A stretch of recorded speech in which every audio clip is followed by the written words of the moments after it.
The following is a production of The Reporter, Delaware County's leading news source. On Wednesday, April 12th, The Reporter sponsored the 2023 Legislative Leadership Conference in collaboration with the Delaware County Chamber of Commerce. It was held at the Old Schoolhouse Inn and Restaurant in Downsville.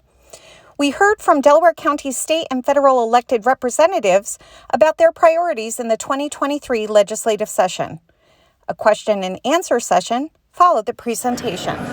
Good morning, everybody. Good morning.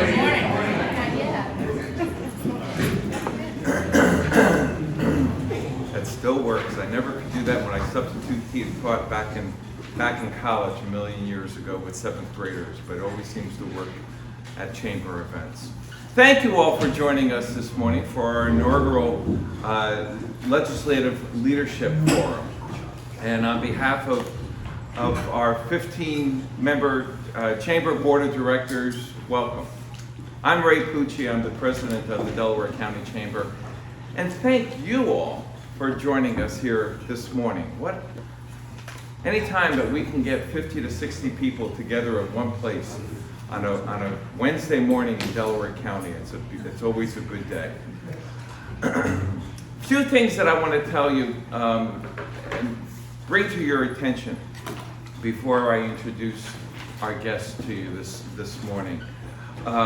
You probably picked up, I hope you did, some of the information that's out there in front, and you'll see the Chamber's year in review for 2022, and you'll also see our priorities for action for 2023. If you look at that, if you have that, and you look at that year in review, I just want to draw your attention, take those with you, look at them, read them through. If you have questions, by all means, let me know. But I want to bring just a couple things to your attention. In that front line, you see that we represent, and this is as of December 31st of 2022, 356 chamber member businesses. That was 45 new members during 2022. But the number that I think is the most important of anything here is that those 356 business chamber members, those business chamber members, employ over 10,000 of our neighbors. That really speaks to the strength of the organization and what we're doing in programs like this and your participation at programs like this. So thank you again for supporting what the Chamber is doing and coming to our events.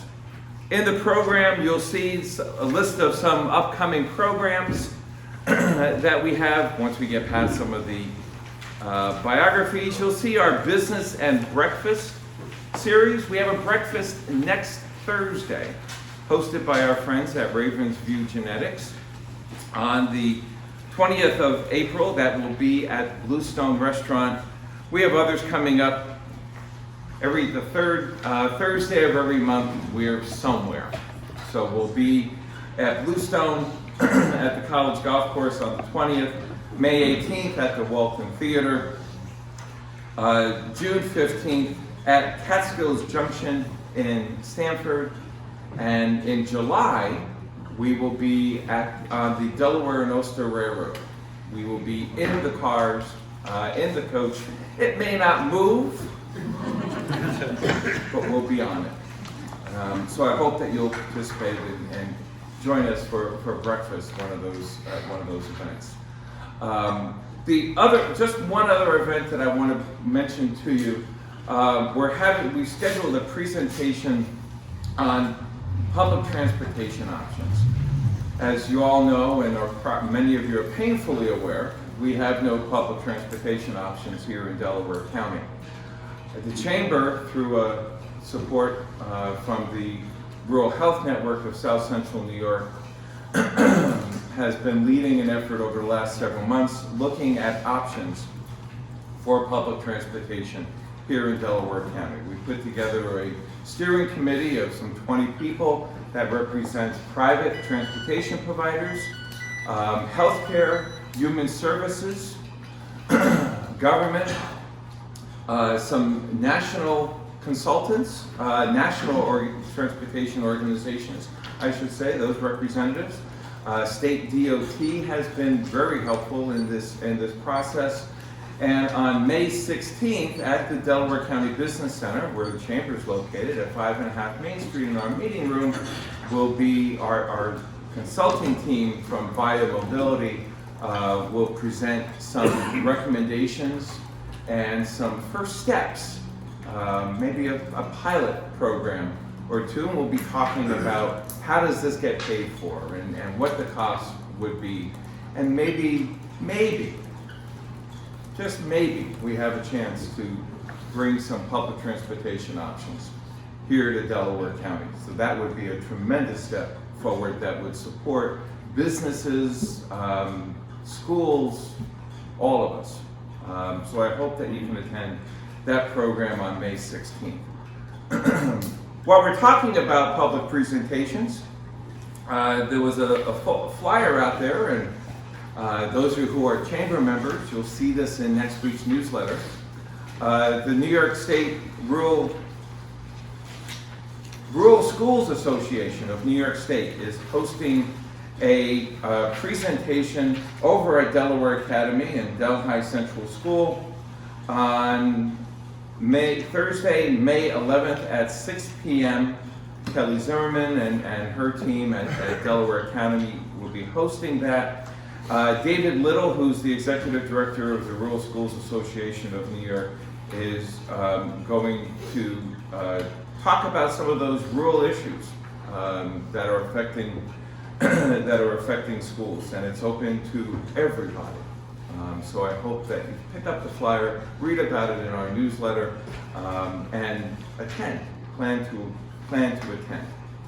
One last program, event, and I promise this is the last.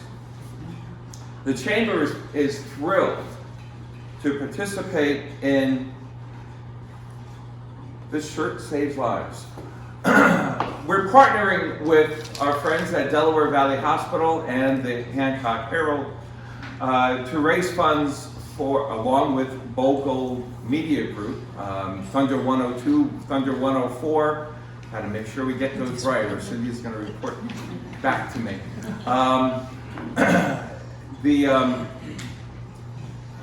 Here at the schoolhouse, we'll be hosting a car show, karaoke, drive-in, lots of things on Saturday the 29th of April. It's a benefit to support St. Jude Research Hospital.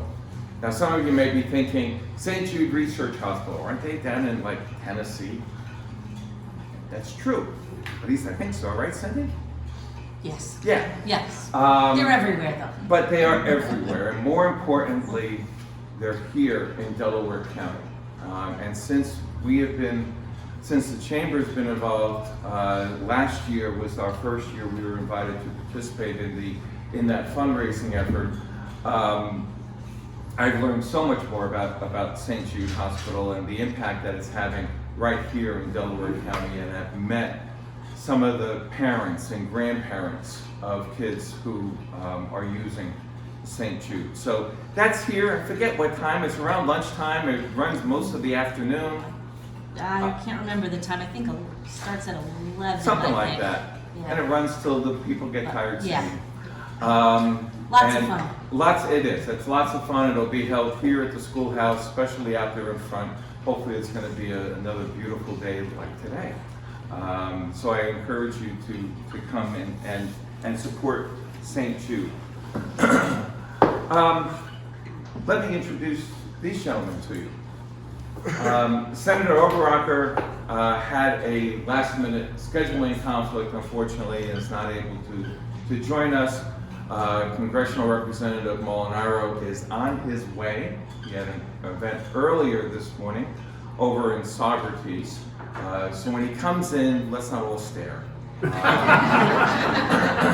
But he will be, he's assured me he will be. We'll make him feel special when he gets here. I'm going to let you lead that effort, Mr. Taylor. Let me introduce who we do have with us this morning are our 3 assembly representatives. Let me tell you a little bit about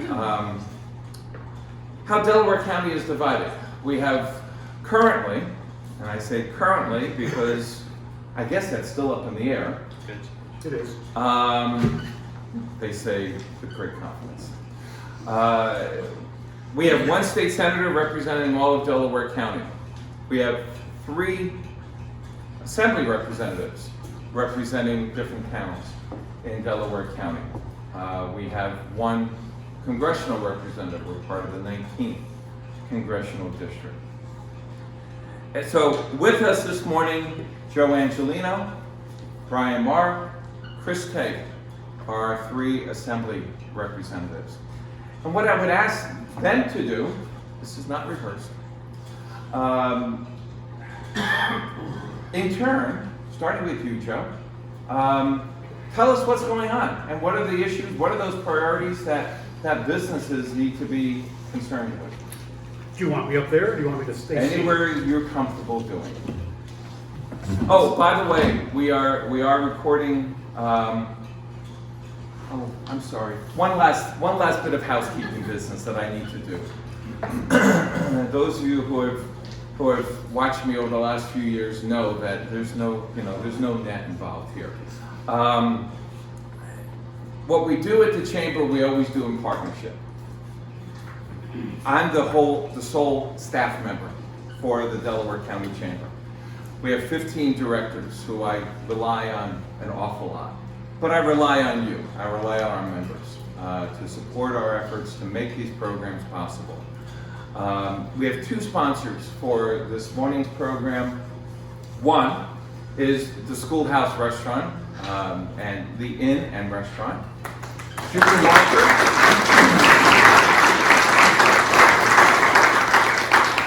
Thank you. Julie Markert is the owner. Julie, thank you so much for your support.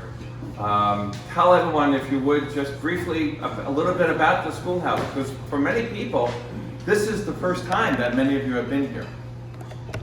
So it really was an old schoolhouse. It was built in 1901. They taught here until 1938.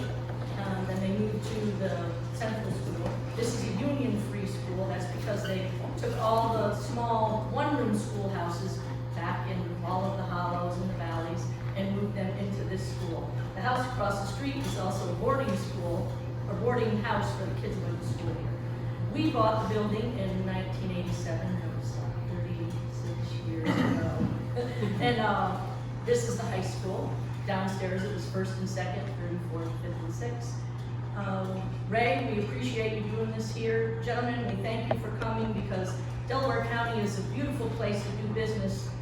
And but New York State needs a little help, and we're hoping that you can do that for us. Thank you all for coming.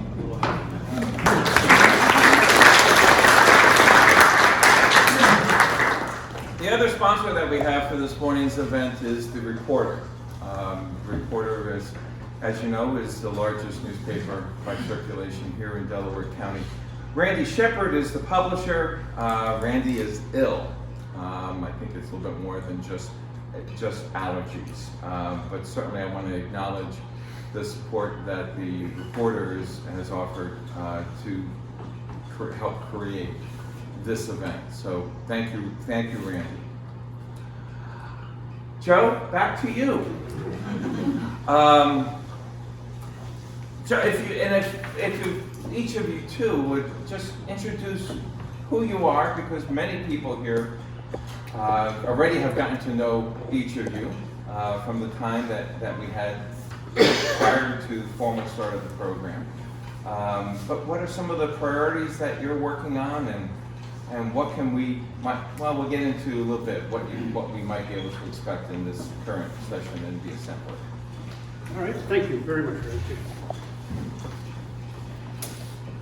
So I get to go first, and Chris and Brian, actually, and we all sit right next to each other too in the chambers. Chris Tate sits directly behind me, so I hear that booming voice all day.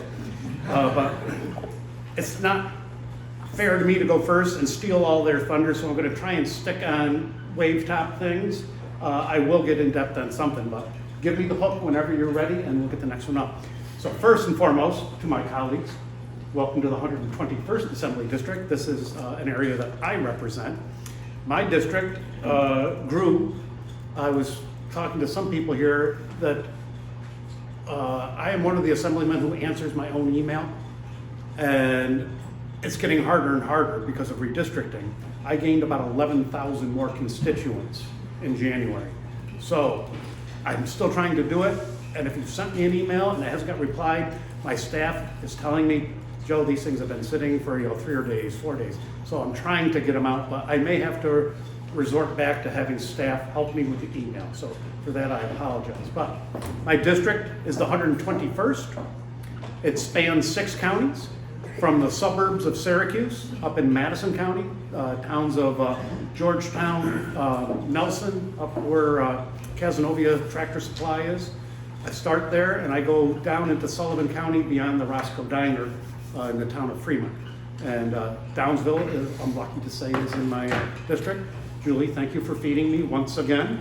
I've eaten here many times, and thank you for the beautification that you've done as you drive through Downsville, all of the homes. If you notice, there's a theme. If you see a nice house that's painted similarly to others, you can thank Julie for that. So right now the budget is going on, and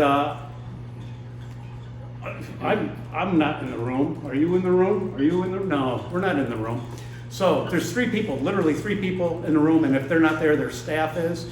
And what we have been told is that the holdups are some of the zoning that they want to do for suburbia, taking away the home rule of zoning. And of course, the governor went in with her list of items, and number 1 was bail, and bail reform on there, and reverting back a little bit and giving judges some discretion. So that's a big holdup. But we're at a chamber event here today, and I want to talk about business because my hat is off to anybody who is trying to run a business and get employees. I thank the employee over there earlier for just being here. And because if you're in business, you know exactly how hard it is to get employees to come in. And then on top of that, the regulations that come out of the Assembly and the Senate, luckily the governor has vetoed some of them, but you still are overwhelmingly in a business unfriendly state, and you all know that. And that's some of the things that I try to do. Julie asked about that, and I've talked to her before about what we do up in Albany. So the 3 of us are in the minority, but that doesn't mean that we're not effective. Because when we are there, we are debating, and we get to ask all kinds of questions. And we ask so many questions that they cut our time in half. We now only get 15 minutes. So between us, there's 45 minutes, where it used to be 90 minutes. Okay, we used to, 3 of us would be able to speak for a half hour each. But now they've whittled that down. Just so you know, there's about 11 or 12,000 bills per year. Somebody comes up with a great idea, hey, this ought to be a law. And they write it up, send it to bill drafting, and it gets a number. And last year, I think the numbers went up to 11,002 or 3, because those were the gun bills that we debated last year at special session. Thankfully, 11,000 bills don't get passed. Usually it's around 1,000 to 2,000 that actually come to the floor for a vote. So imagine what would happen if we worked up there all year, the damage that would be done. But so when the minority members, the 3 of us here, and Senator Oberacker, when we're debating those things, if it comes to the floor, it's going to pass, because they always have enough votes, and they don't need ours for it to pass. But we get to ask all the hard questions, and those hard questions a lot of times cause what is called a governor's, not a veto, but she says, I'll sign this, but we need some chapter amendments. Those chapter amendments most regularly are the things that myself and my colleagues debate on the floor. And the situation last fall during elections, we picked up, I think, 8 seats.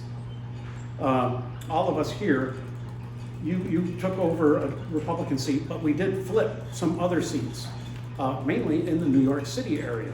And that was because of crime. Nassau County, New York City has had it up to here with crime. Luckily, we're pretty well insulated. You know, I don't know about you, but where I live, you know, we would, if the police don't come, we take care of it ourselves. And seriously, you know, if you live in Delaware County, you may wait 20 minutes or more for district attorneys here. I don't want to get you in trouble. So, but you know, the wait time for a police officer here can be extensive, even a 911 call. I know that. I'm a police officer. I work 1 day a week in Sherburne. I worked last Thursday. I work again tomorrow. But as crime was to the elections last year, I think in 2024, we all know that's a presidential election that's coming up. I think a lot of that is going to be the CLCPA. And if you don't know what that is, that's the green laws that are coming at us to end fossil fuel in New York State. And I think people are starting to get a hint of what's coming. For the last 2 years, I've been telling people about this, and they're looking at me, scratching their heads, they've never heard of it. Has anybody not heard of the climate protection laws coming? Don't be afraid to raise your hand. But, because I know there's people in here who don't realize, but it's a freight train coming at us, an electric freight train, because it can't be diesel. But it's a train coming at us, and it's gonna hit hard. And if you're a school district right now, school districts, you know, they've got to buy electric school buses starting 2027. That's debatable. Okay, well, the law says 2027. Right. So we've already debated it. We debated that for you, and I lost. So I was told 2027, that's what the law says, but it's not realistic. If you talk to these people, they can't do it. How many manufacturers of electric school buses are there? Not many. So when there's a monopoly, they can charge their own price. Electric school bus, no, a couple $100,000 more than a diesel. But anyway, to sum it up, and I'll let somebody else speak. If you're in business, I just want to warn you, I see it on the assembly floor every week. There is a war on affluency, and there's people who really want to make everybody on the same level, and it's very difficult. We saw with the minimum wage getting raised, and then minimum wage goes up, and then the prices go up, and people can't afford things. So what's their, how do they solve that? If you know, if you don't know, I'll tell you, they want to raise the minimum wage to $21.50 instead of $15. So I deal with these people on a day-to-day basis. And so I'll let you introduce whoever's next, but please welcome to the 121st Assembly District.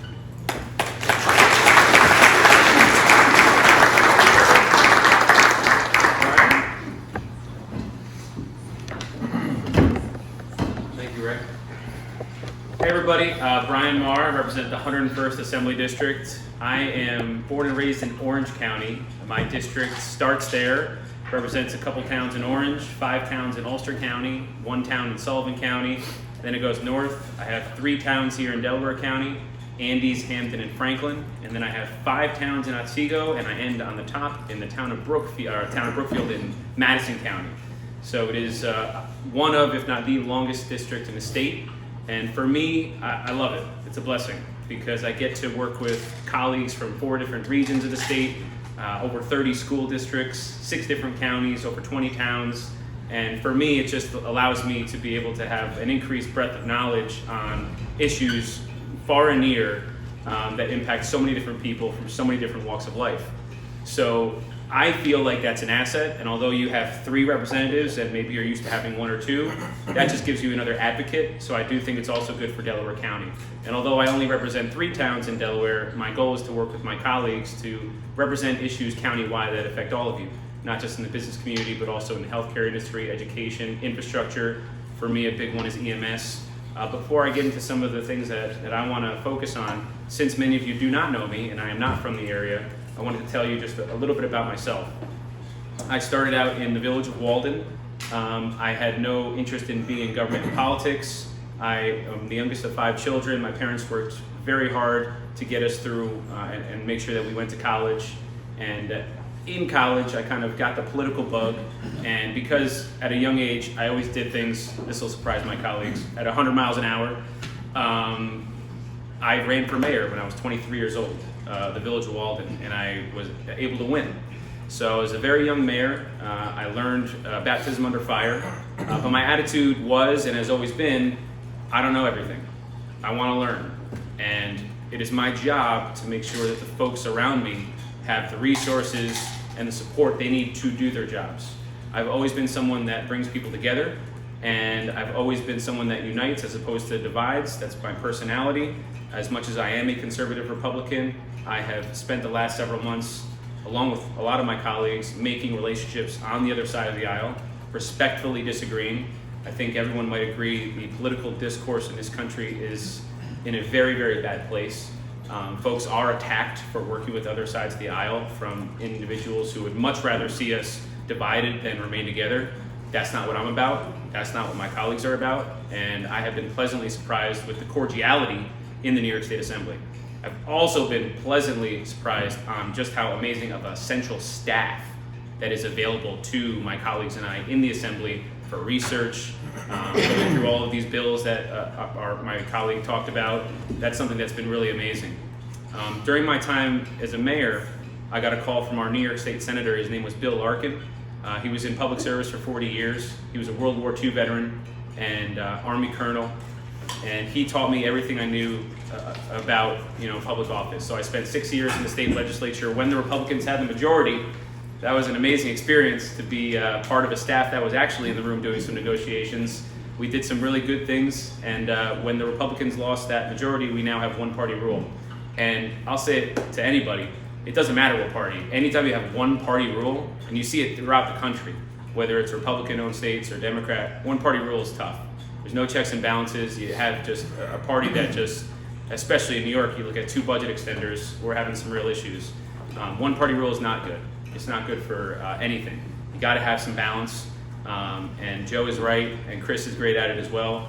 We provide that balance in creative ways through grit and through our staff and us making sure we have the knowledge to hurt these bills enough when they get passed in the Assembly to make sure the Senate Dems are too embarrassed to take it on themselves, or the governor fixes them if and when they're passed. That's a big part of our job. When I was with Senator Larkin, I learned that as much as you are a legislator, you have an ability in your position to play a leadership role within your community. And that is a big thing that I want to focus on, especially when session ends in June, spending time in Delaware, Otsego, and this part of the region to really see what issues are impacting you that I can play a leadership role in. I had some really great conversations here today, and the standing committees that I got on in the Assembly are areas that I'm very passionate about. They put me on 6 committees, and I'm on mental health, drug and alcohol abuse, children and families. I'm the minority ranker on social services, economic development committee, and those are consumer protection and affairs. And those are areas that I really look forward to working and doing some things in. Issues that I'm really passionate about that I plan to focus on: mental health, drug and alcohol abuse, addiction, and the issue of youth flight. My colleagues and I are going to do everything we can to make New York more affordable and safer. And it's a great tagline, and we're going to try to do it. But if we can't, what else can we do to keep our youth here, to keep our adults here, to keep our seniors here who are on fixed incomes? How do we keep our talent here in New York State? Career pathways. Working through partnerships with businesses like yourselves and SUNY Delhi and high schools, and making sure at a very, very young age we educate kids on financial literacy, the dangers of addiction, expanding DARE to every single grade level, and also just partnering them with potential career paths to give them the motivation they need to not have the drug and alcohol abuse problems, mental health abuse problems, and really work with school districts that are doing everything they can with such limited resources. So it's nobody's fault, but we are in a situation where we have some serious issues. The more I learn about Delaware, the more I learn about yours, and I plan to take a leadership role in helping to try to solve them along with my colleagues. I missed one part of my bio. After my time with Senator Larkin, I ran for town supervisor of the town of Montgomery, where my village is within, and I served as a town supervisor. Was elected in January 2020. Pandemic hit in March 2020. So I had some plans, but really my job was to lead my community through the pandemic in an executive position. And that was the honor of a lifetime to be able to be in a leadership role and to provide that leadership. So if I didn't meet you and hand you my business card, please grab one from me before I leave. I want you to educate me on the things that I can do to advocate and represent you effectively. That's how I view my job. So once again, I just want to say thank you to all of you for being here. Ray and these two colleagues, Joe and Chris, have been unbelievably great with me. They will take me aside and make sure I don't make mistakes that I otherwise would have made. And I just can't say enough about their character and their help in helping me grow in my position. So thanks so much, everybody.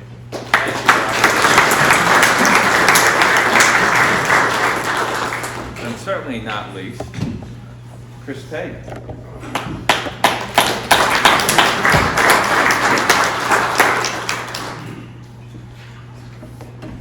Well, good morning, everybody. Good morning. Come on, you can do a little better than that. I drove 2 hours to get here. I said, good morning, everybody. Good morning. All right, I'm Assemblyman Chris Tague, and I approve this message. First of all, I just want to say thank you to Ray and Lillian. What an excellent job the Delaware County Chamber does. Thank you. Thank you very much. I also got a shout out to a few people in my district, the folks from the Margaretville Telephone Company, a very awesome group to work with, do great things in the southern end of Delaware County. I just want to say thank you to you folks. Delaware County Electric Co-op, best chicken barbecue in the world. Just want to say thank you to you folks for what you do. And I don't think anybody's here from there, but Don's Dairy Supply, another good group, and the folks from Delaware Academy. Thank you so much for what you do for our community. I also want to say thanks to Julie. She's not in here, but although it takes me 2 hours to get here, I am no stranger to the Schoolhouse Inn and Restaurant. If you can tell, I like to eat, and I don't mind driving 2 hours for a good meal. So in my private sector life, I was a general manager of a large company, and we have interests in Delaware County, and I used to make sure that I could find my way here for a cheeseburger at lunchtime. So, but anyways, again, I just want to say thank you for having us, and I want to brag about my colleagues a little bit. Joe Angelino, just a wonderful, upstanding guy. He a military guy, a law enforcement guy, and it's an honor and a pleasure to serve with him, and most importantly, common sense. And secondly, you are going to hear a lot about this young man right here. Brian Mahar is an up-and-coming young man. He's a shining star in our conference. You know, if our districts come together, though, you can't run. But in all seriousness, this is what we have for our future in our conference coming up. And so honored to have Brian a part of the team. So honored to have him here in Delaware County. So you keep up the good work, young man. Albany. Let me just explain to you. Albany's broken. Has been for a long time. But we continue to elect the same people making the same decisions. And I'm going to try not to get political. You know, I'll throw it out there. Everybody knows I'm a conservative Republican. But you know what? I've never had a problem with negotiating or meeting in the middle when I thought it was something that was good for the people that I represent. And I have a business background. I started my own business when I was 16 years old. I never went to college. I'm not a Harvard, Yale, or Princeton graduate, but I've done pretty good for myself. I retired at the age of 48, ran for the New York State Assembly. Whether you like it or not, I'm here. It's Dave Rivera's fault if you don't like it. But anyways, there is no common sense. Washington is actually better than Albany. We have people that control all three branches of government in Albany that care more about how much money they can raise for their political coffers or how they're going to get elected the next time around instead of what's right for the people. And that's the honest truth. You can say I'm political or whatever, but I'm telling you it's the honest truth. Who in their right mind would have ever allowed a legislation as bad as bail reform to make it to the floor and get voted on in its present state? Absolute ridiculous. Why do we even have judges? We have judges to rule on cases to put bad people in jail so they don't continue to hurt people. Not this group that we got in Albany now. They have no problem with criminals running the streets. How many people in here are concerned for your safety and security in New York State that you weren't 20 years ago? Raise your hand, be honest. If I said this to you 20 years ago, you wouldn't have raised your hand. How many of you are concerned about the safety and security in our schools? And these folks do everything that they possibly can. But at the government level, we have failed to give them the proper resources that they need to make sure our schools and our children are safe. And it needs to end. Instead of worrying about all the other political stuff that we worry about in Albany and how much money that we're going to put in our campaign accounts, these are the things that we should be worrying about. And how about our business owners? Like I said, I came from business. I've never seen so many regulations in my life, and it's funny because it's like California and New York race to see who can create the most ridiculous legislation that's going to do the most harm to businesses in this country. It's unbelievable. I don't get it. You know, I worked in the mining industry for 30 years. You want to talk about a regulated business. You have, in a basic small mining company that produces asphalt and stone products in this area, you have to have a full-time lawyer on staff just to keep up with the regulations. Exactly. And in today's world, you can't do any permitting, and I don't know how many of you are in the business where you have to deal with DEC or the state or federal government to do permitting. But now you have to hire a consultant because there's no way that you have anybody on staff that's smart enough to be able to do permitting. When I first started doing the permitting, I was a kid with no college education, no nothing, but I learned the ropes. But as time went on, I couldn't do it because you needed to be a lawyer to do it. So, my friends, I hate to go back to this, and I said I try not to be political. But this all goes back to the ballot box. You have to look at our country and our state and ask yourself, never mind the political parties, is our country and is our state, are our communities going in the right direction, or are they going in the wrong direction? You need to answer that question on your own, and then you need to make a decision on which way you want your community to go. Because we have some serious problems right now. Serious problems. We are, okay, and let me just give you a perfect example. The Democratic Party in New York State controls the governor, the New York State Senate, and the state assembly. Okay? Super majorities at that. They're blaming us for the budget problems. Like Brian just said to you and Joe said to you, were any of us in the negotiation meetings? As a matter of fact, the press knew that we weren't going to have a budget last Monday before we did. So I just want to say to you, you're business people. You own your business.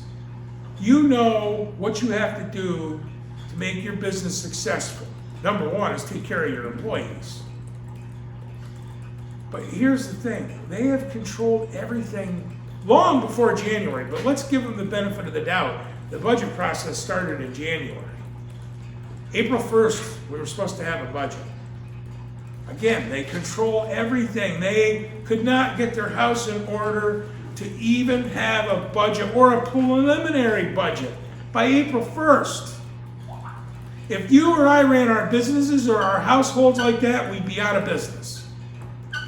But we, the people, continue to allow them to get away with it because we don't vote for change. We need to vote for change. If you want a future for yourself, for your business, for your children, and for your grandchildren, you need to think when you go vote. Who best, and I'm not talking about the social issues. Social issues are a whole different thing. They have nothing to do with your pocketbook or whether you can continue to run your business. Those are personal choices. But you need to think about what path and whose path is best for you and your business. And don't let anybody tell you that things aren't screwed up in Albany, because they are. My friends, I'll shut up now, but I just want to say thank you to each and every one of you, especially those that are, just so you know, I represent the most of Delaware County. But I don't know if it's the most people, because Joe represents Sydney and Walton, so he may even have, but he may actually have more people. But I do have Delhi and Margaretville, so. But I just want to say it's an honor and a pleasure to serve you. I take it very, very seriously. Like I said, I gave up a very successful career in business to do this just because I was fed up. We continue to fight every day. Listen, we're not going to agree on everything. You know, Ronald Reagan once said, I have a serious problem if we agree 100% of the time, but we're on track if we agree 75% of the time. So I just want to say thank you, Ray, thank you, Lillian. Trust me, I represent 7 counties, and I will tell you right now, Greene County, Delaware County, Schoharie County, best chamber of commerce in the state of New York. And I really appreciate what you do, what you and Lillian do, Ray, and you guys are well represented. But thank you, and there is an election, not this November, but the next November. I'll be running again. Be happy to have your support. Send the check to friends of Chris Tagg. Listen, thank you very much, and God bless all of you. Thank you.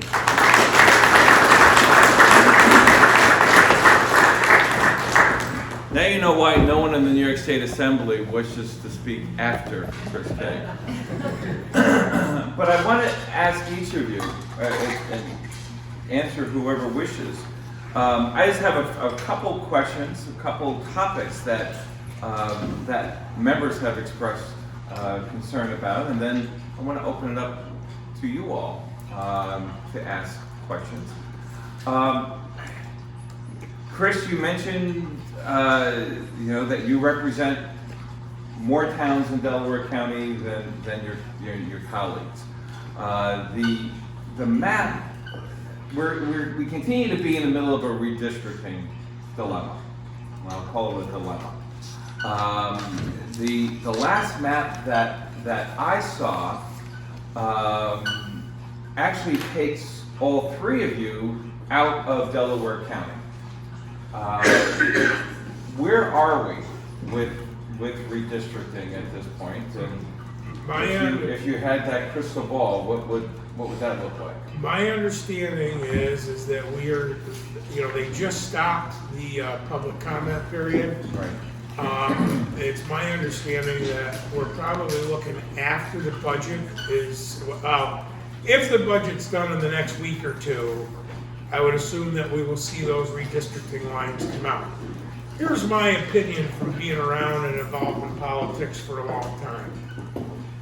I believe, I can't speak for, there is a lawsuit potentially against the congressional and Senate maps that were drawn last year that did pass. My understanding is the governor and the attorney general's office is filed a lawsuit and is trying to get those redrawn as well. But my opinion is the way the process is for the assembly, I feel that the lines are going to be very, very similar to what they are right now. There may be a little bit of deviation. They may take somebody like Brian Mahar and give him a few more towns, down in the southern end of his district, and take away maybe Madison and maybe some of Delaware County.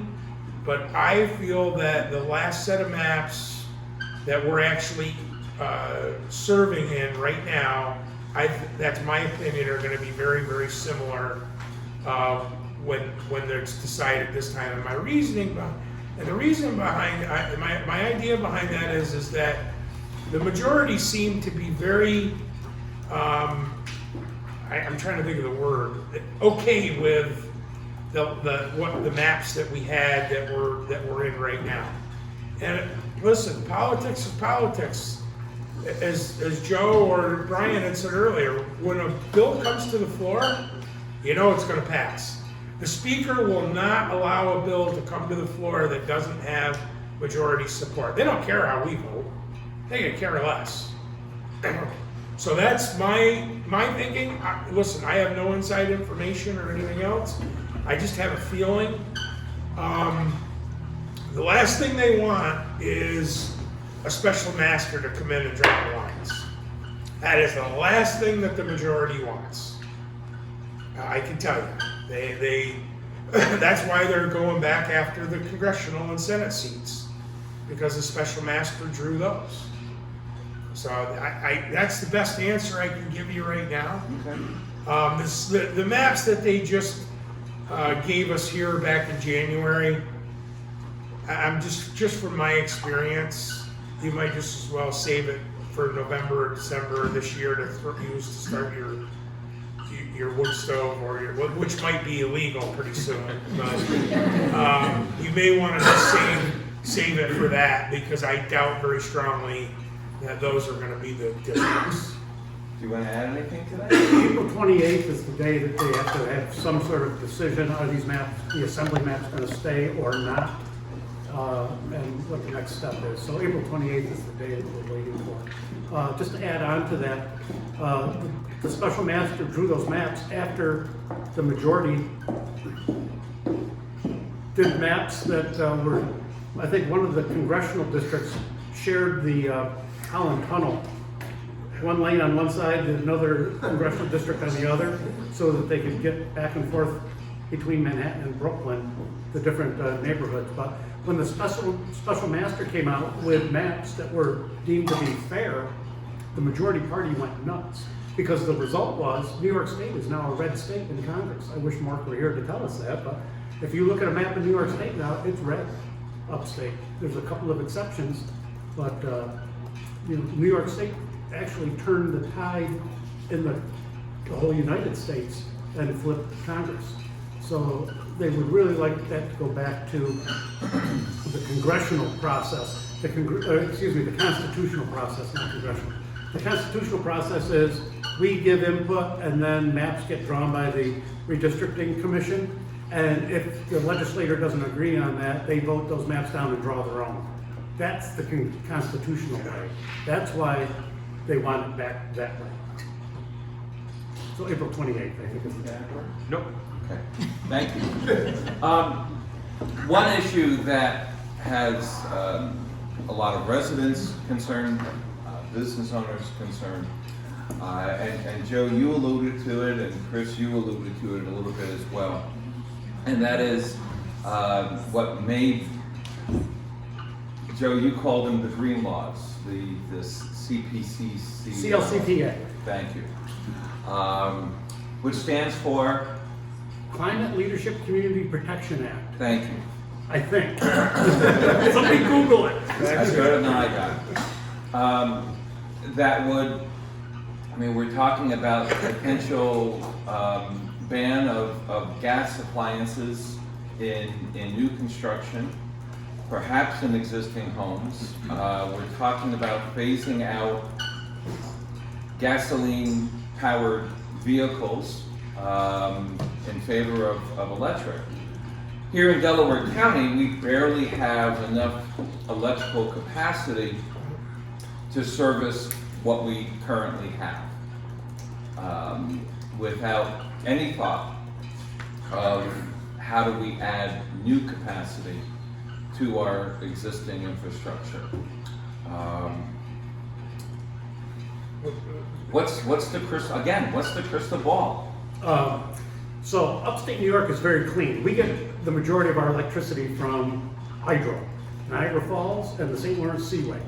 And New York City, where all of this change is coming from, because they get theirs from natural gas, and believe it or not, some coal plants in Pennsylvania is feeding New York City. So upstate New York is already very, very clean. You can't have the renewables of solar and wind generating everything like they want. They won't, you have to have nuclear as part of this, or it's just not gonna happen. And that's a bad thing. They're closing nuke plants down. It's just not gonna happen. I suggested all of the Delaware County water supply dams. Why can't we put a little hydro in there? Oh God, no. You know, they don't want to do anything that disturbs the ground. They just want it to be solar and wind. And I say they, this is turning out to be upstate versus downstate, not party lines. It's not Democrat versus Republican, it's up versus down. Because if you're a Democrat in upstate New York, this is gonna be the litmus test, like Bale was last election, that's what's gonna come up in 2024.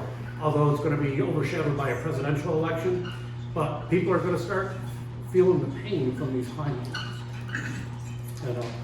Somebody else can. Yeah, I would say that we have a colleague who's really spearheading this issue, who's very, very knowledgeable on it, Assemblyman Phil Palmisano, and he and our team of researchers and analysts have really done a great job trying to present information to the general public. And like Assemblyman Angelino said, this is something that a lot of even Democrats are saying, hey, let's pause a little bit, and for a variety of reasons. When you actually talk to how we would enact this plan to other folks on the ground, school districts, businesses, they will tell you it is completely unaffordable. The goals that are within it are not attainable.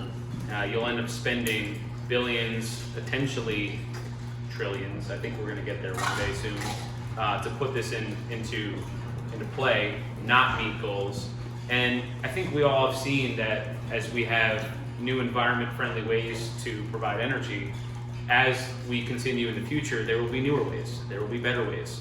And to invest this much in this type of way, when you actually have clear examples throughout the world of this happening in other countries and in other places where it's having some problems, and you take into account changing our way that we receive energy and not having a backup by completely eliminating what our backup might be, is very irresponsible and potentially could cost lives. And then you have specific things that some folks are finally listening to from our colleague about the mining of lithium from the Democratic Republic of Congo. And you do have some child labor issues with some of these areas where some of these renewable energies are being created. And everybody seems to be ignoring those. So there are a lot of issues, and our conference is actively presenting this information, preparing to present this information. I believe we're going to have a booklet that Assemblyman Palmisano and our staff is going to put together to really try to bring to light some of the major issues associated with this plan, in hopes that if it isn't stopped, it's curtailed to a degree that will actually create less issues and maybe provide some benefits, but that is to remain to be seen. Let me just start off by saying this. Remember earlier I said common sense? This whole plan lacks common sense. Nobody on either side of the aisle is against the environment or doing things that are good for the environment. But they have scared the living daylights out of people for the last 50 years. How many times have you heard the word climate crisis? Well, by God, it's been 50 years and I'm still waiting for the crisis to happen. They're jumping the gun. They're thinking foolishly. Now, I'm the ranker on the Ag Committee, and if you want to talk about an industry that is heavily affected by the rules and regulations of the CLCPA, it's agriculture. They have went so far as to even change the type of seeds that farmers can use to grow in the ground. But what they haven't figured out is if they do away with the neonics, we're going to go back to spraying our crops like we did 10, 15 years ago. That's not going to be good either, right? So this is entirely what they're doing. And how many times have we heard in the last 2 years about bicycles causing fires, electric bicycles, or electric cars? First of all, they don't know how to put them out after they start. And the damage that they do is unbelievable. The technology is not at a point to where we can just flip the switch to completely electrify. And my friends from Delaware County Co-op can tell you, we're in no position to be able to handle all this. You're looking at $35,000 per household, average. It could be more. $35,000 to switch over to completely electrify your home.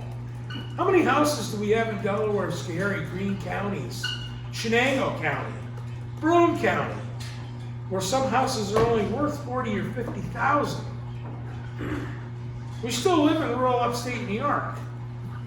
We don't have $300,000-$400,000 houses throughout the complete area. And the salary difference, the salary cap for the majority of the people that live in our communities is nowhere near what it is in the suburbs or in the city. You know, we have people, average income, and I don't know right off the top of my head of what it is in Delaware County, but I'm sure it's somewhere between $35,000 and $50,000 a year. You might think to yourself, to us, that's a lot of money. But to people that live in the city or the suburbs, that's about a half or quarter of their salary every year. So, you know, this again, I'm telling you right now, this is political. And I'm just being the truth meter here. This whole thing is political. It's to push towards a base of people that have money, that want to be a part of a cause, that are advocating for things that they absolutely don't understand and don't understand how it's going to affect businesses or regular people. And it's a serious problem. Serious problem. And here's the other thing, and I'll end with this. Let me ask you a question. This is why I go to common sense.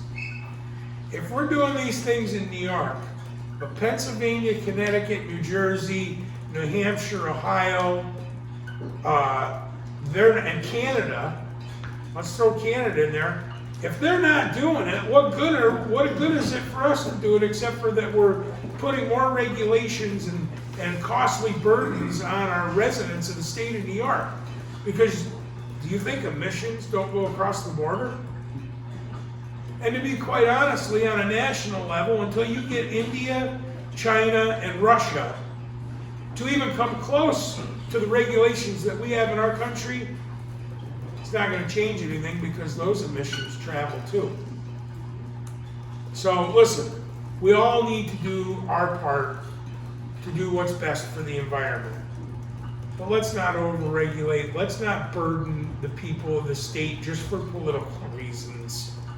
I've been hearing for the last 50 years that the world's going to end because of climate crisis. We're on year 51 and we're still here. Do we need to do a better job? Yes. I think Americans and New Yorkers work better when they're given a plan and asked to do it in their own way, more than to be mandated to do it. So I'll end with that. There was talk during the last couple sessions of a carbon tax that would apply to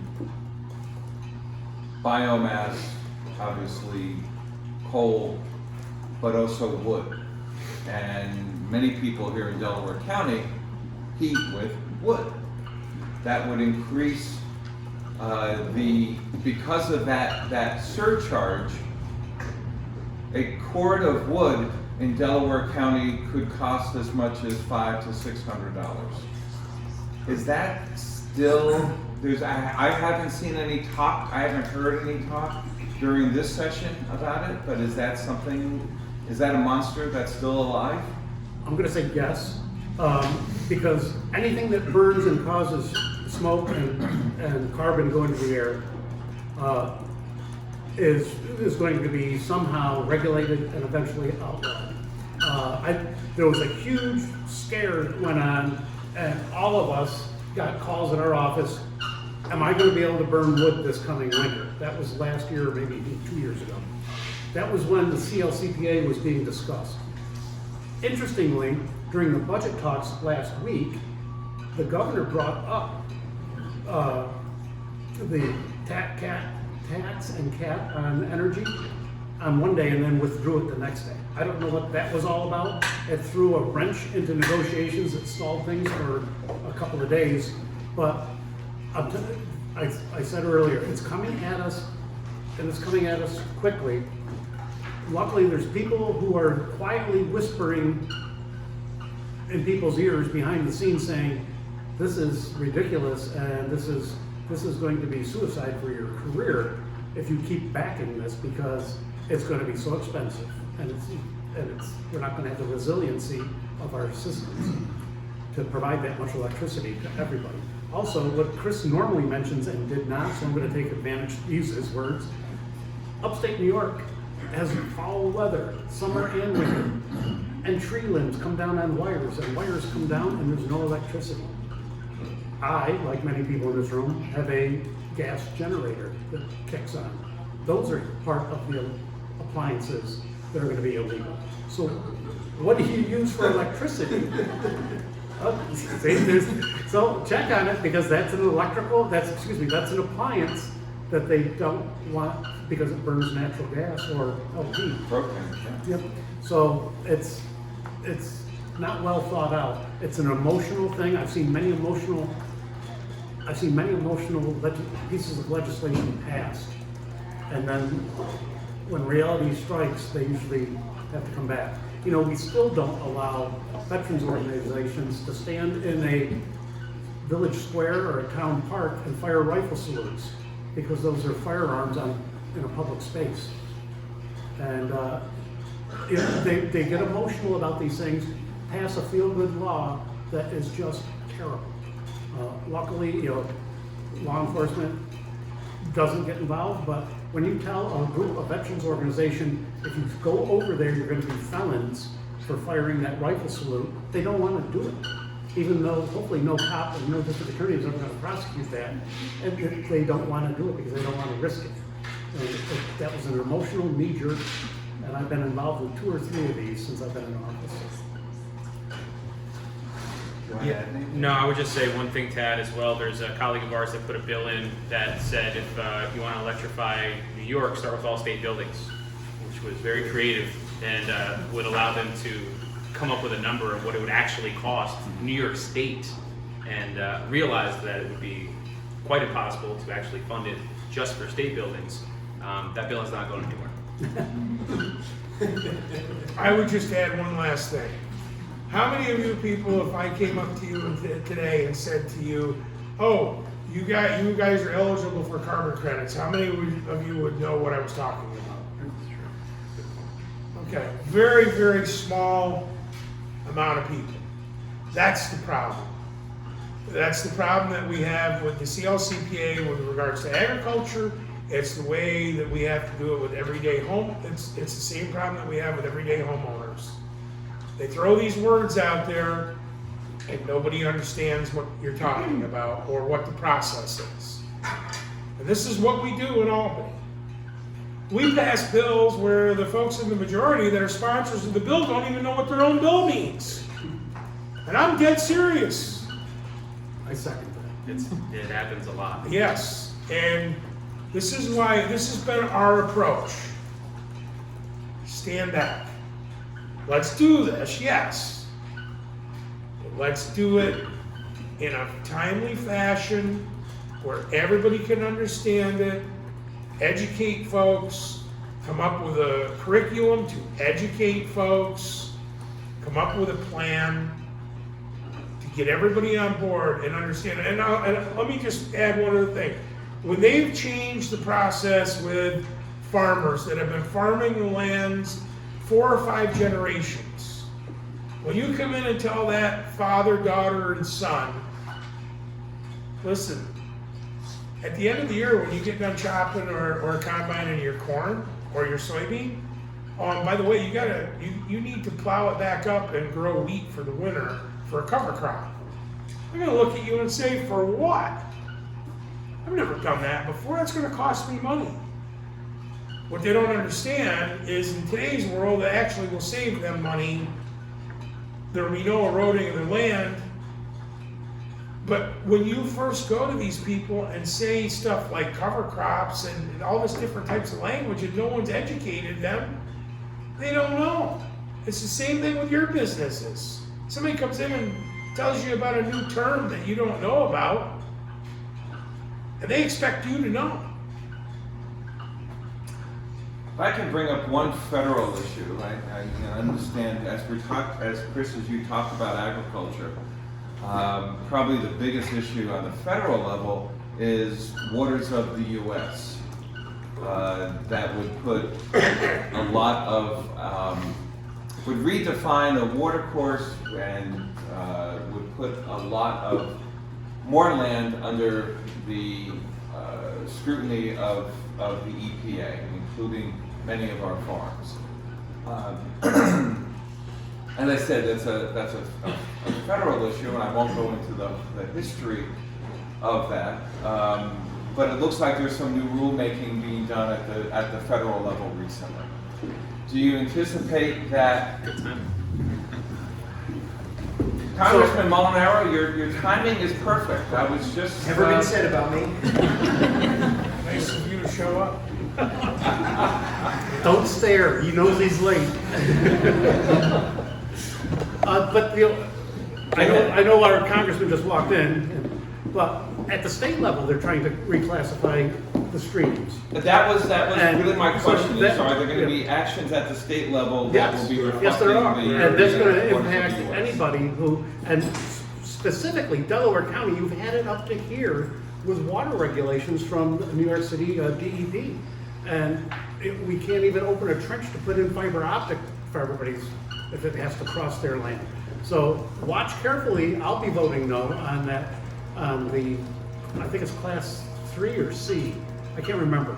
There's so many, but I rely upon people like you to get vocal, let me know by email or a phone call or in person, tell me, this is gonna hurt bad. So, but yes, there is legislation on that in streams. So pay attention.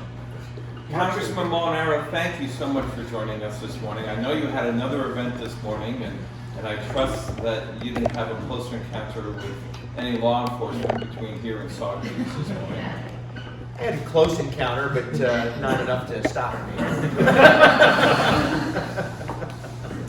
I want to give you the opportunity to introduce yourself to everyone, and then we have some questions. So, Okay, fair enough. I'm happy to stand here. I don't. That's I was great. at a podium for breakfast, and I usually only speak behind podiums when I'm talking to my kids.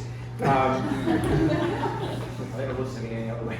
I apologize for being late. I did have the Ulster Chamber of Commerce first, and we're weaving our way out to Binghamton next. First, thanks for the work that you all do. We are actually today 100 days into this session of Congress, exactly 100 days. There are some people who are already ready for the next election. I am not. I am very focused on the work that we're doing now in Congress. Having served in local government for the last 118 years, I date back to 1994 as an 18-year-old as a village trustee. I can just say, in particular, the last 3 years of my term as a county executive, the role and the responsibility and challenges facing small businesses in particular were, for many insurmountable, but overall enormous. Living through the pandemic and the economic shutdown and the change of the way in which we lived our lives for a period of time, the challenges on businesses in particular, one large and critically important. I said earlier, I'll say again, 70% of new jobs are created by existing small businesses in our community, which means that we have to do more to recognize and support existing businesses. And that for me includes not-for-profits, includes government employers, small government employers, includes schools and the small businesses that make up our communities.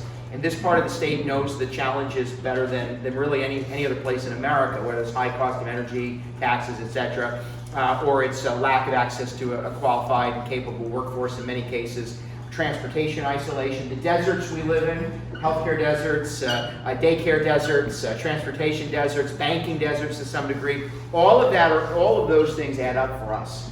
And how we navigate that together, both from a policy perspective and the reality on the ground is really challenging. Very happy to serve on the Transportation, Infrastructure, Agriculture, and Small Business Committee. Those are the committees I wanted to serve on.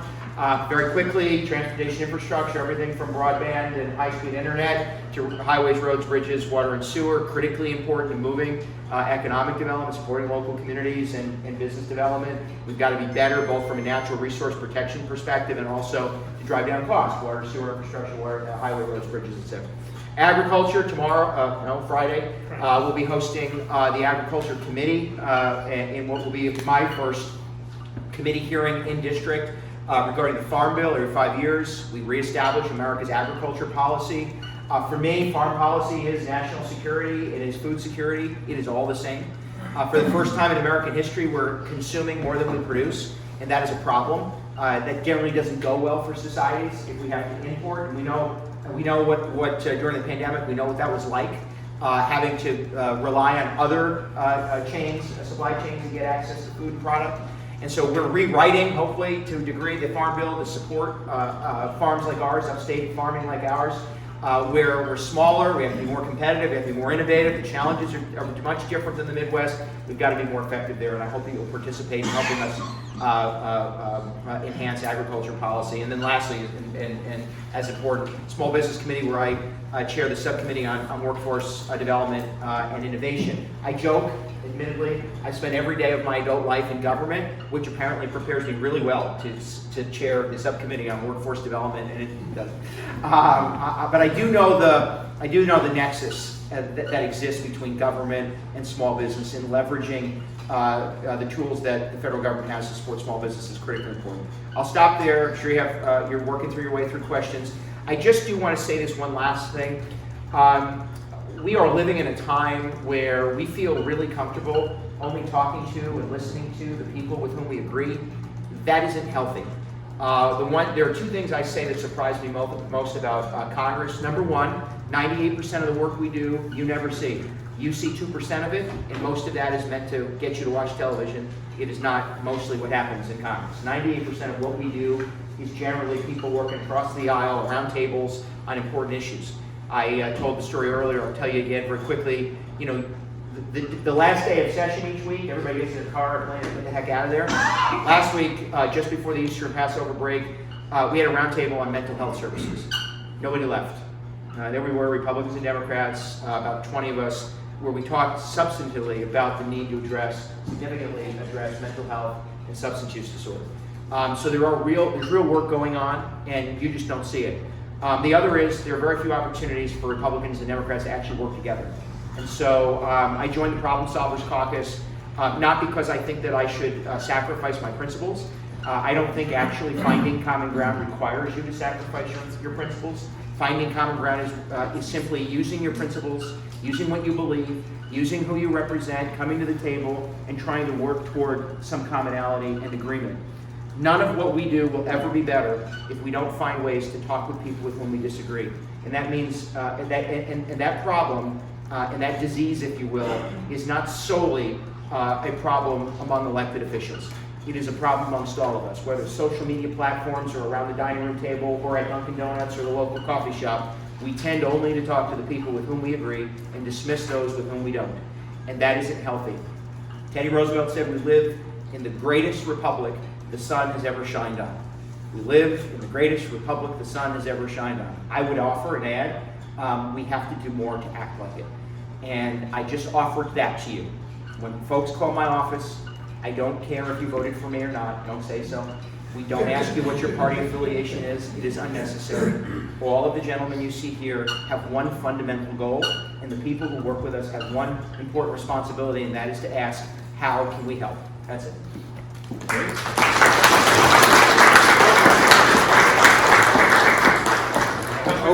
We started talking about some agricultural issues, and when you came in, Assemblyman Angelino was talking about possibly an effort in New York State to replicate what the federal government is doing with rulemaking regarding borders of the U.S.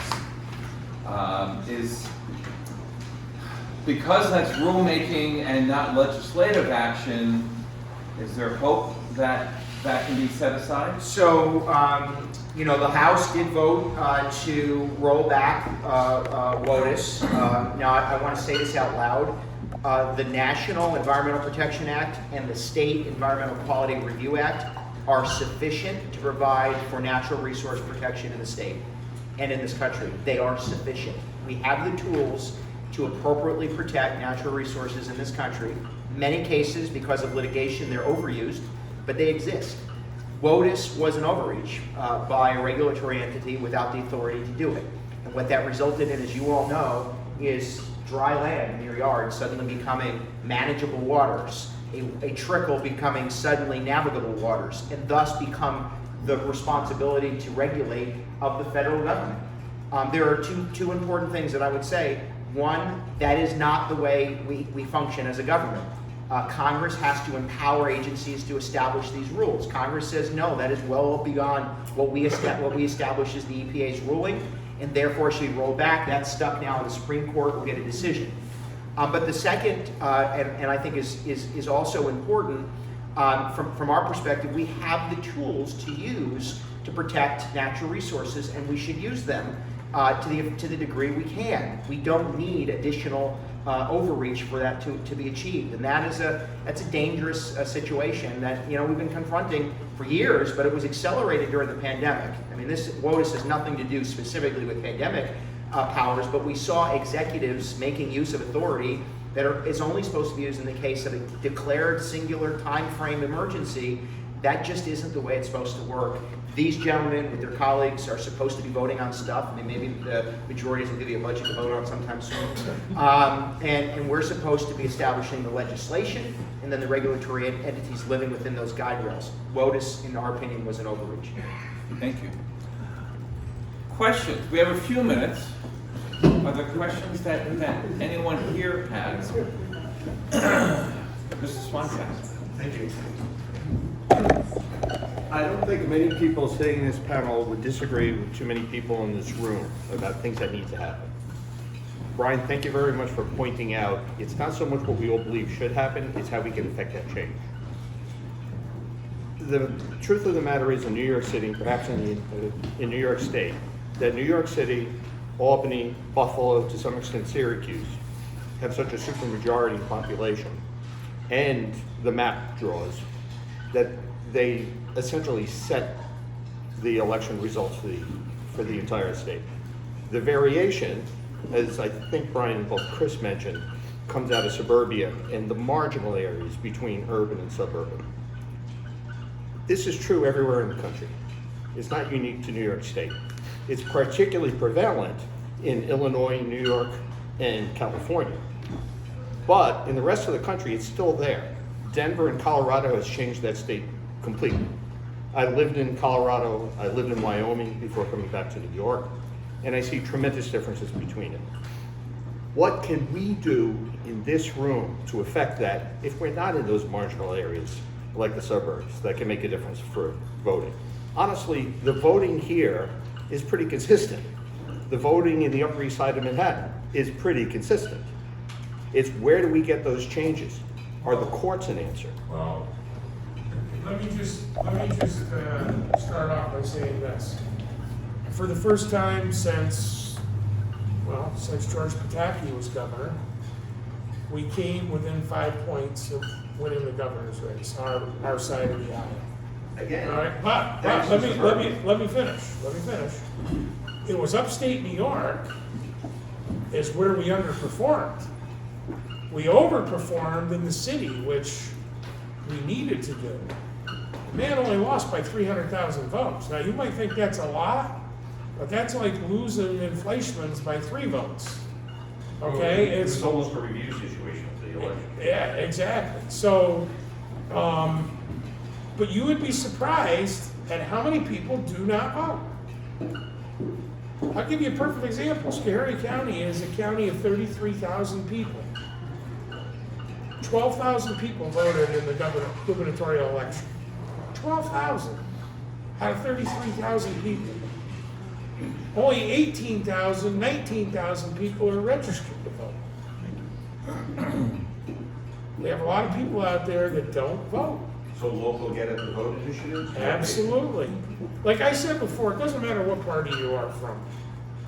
You need to think who is going to help direct the ship the best way that you feel, and that's where you need to put you need to put all your resources and your efforts in that person. And listen, everybody should vote. Everybody should vote.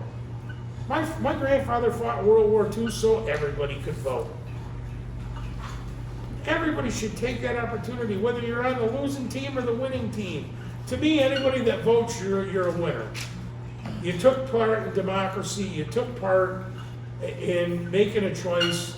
If your guy or lady didn't make it, well, maybe next time. But at least you made your thoughts known.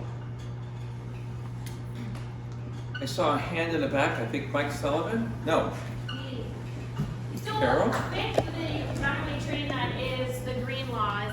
As a school district, the zero emission buses are non-state aidable.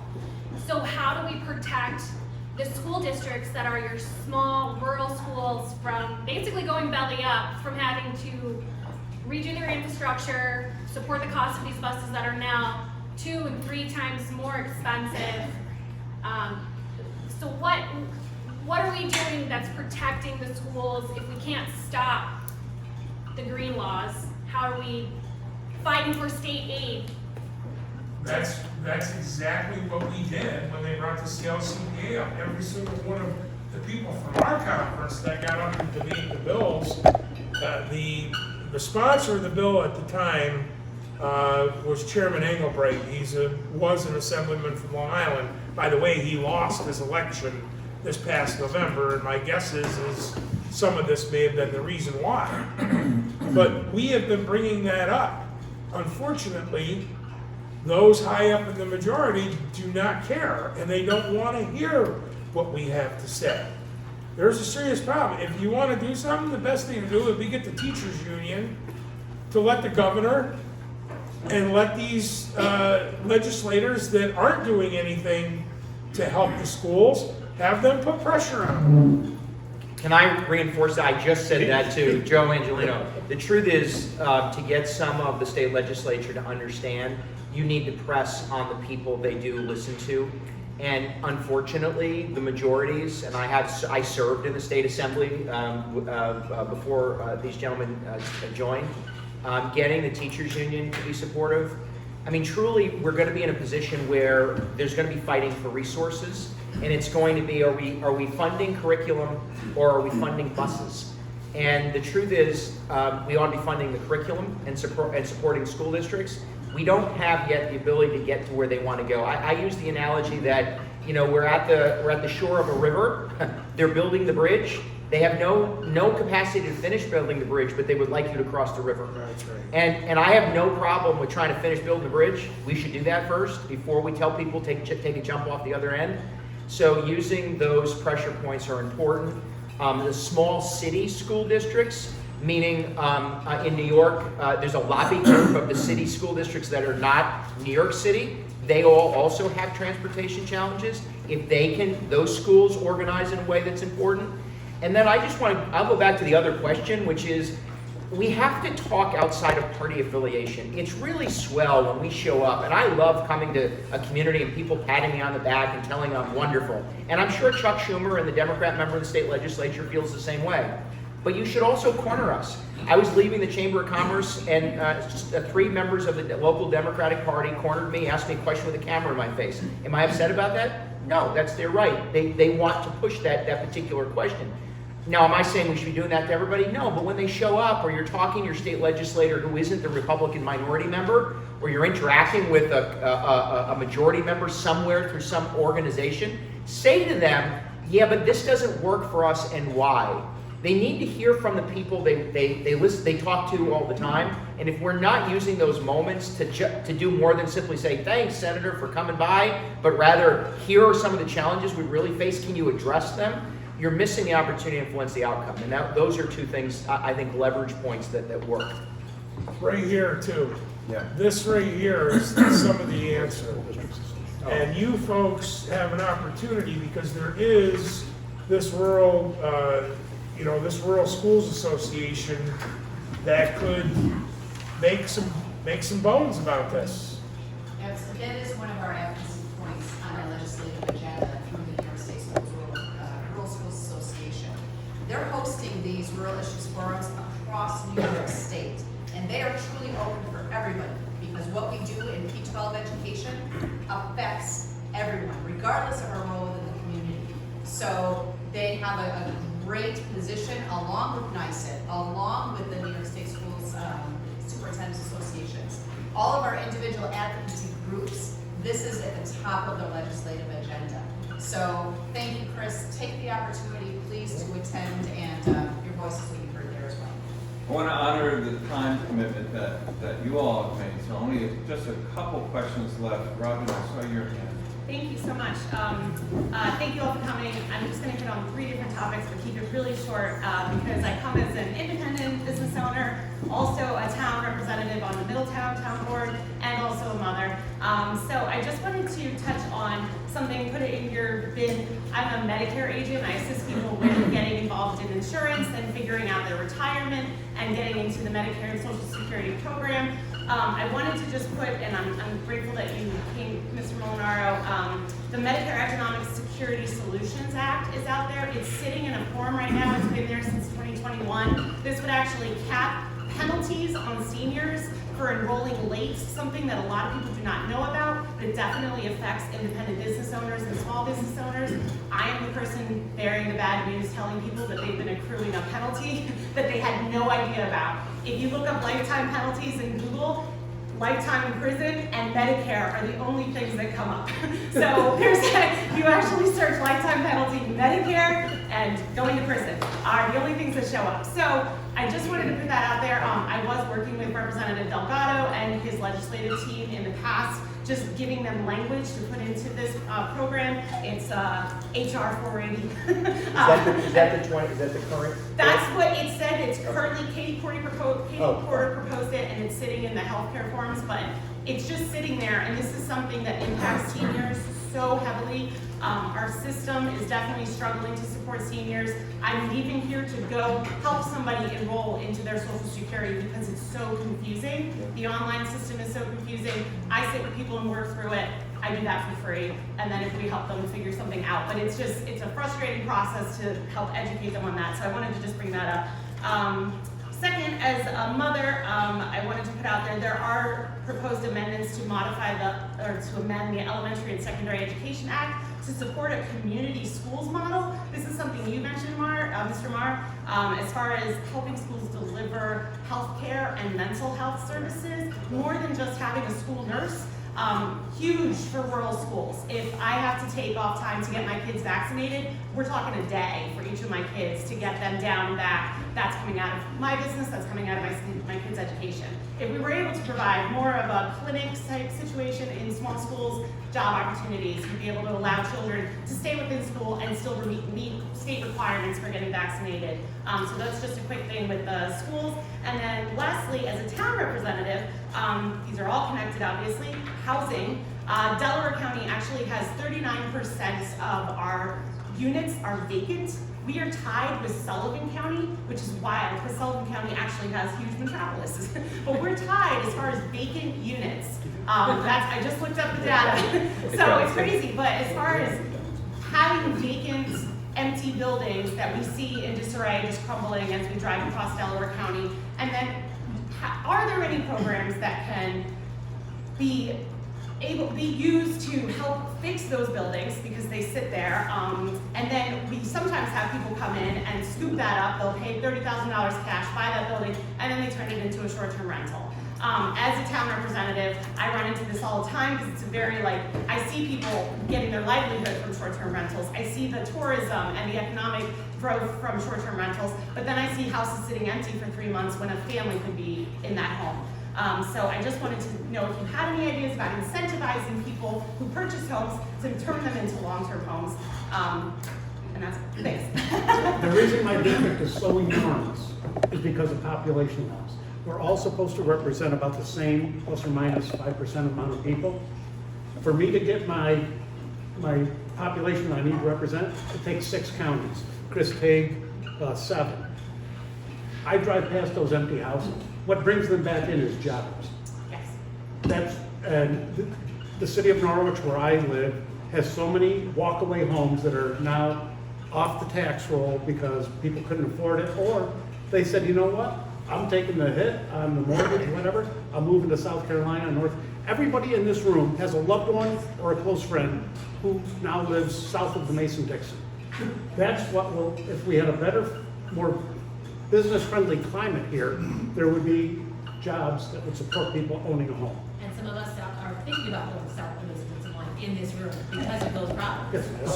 So that's an issue for sure. And another thing that I would address in what you said is there are already incentives that likely exist and or could easily exist within the county, within nonprofits, industrial development agencies. There are ways to create incentives.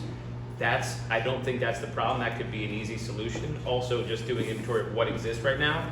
But there's got to be some buy-in and some opportunity for people to want to create, fill in those vacancies.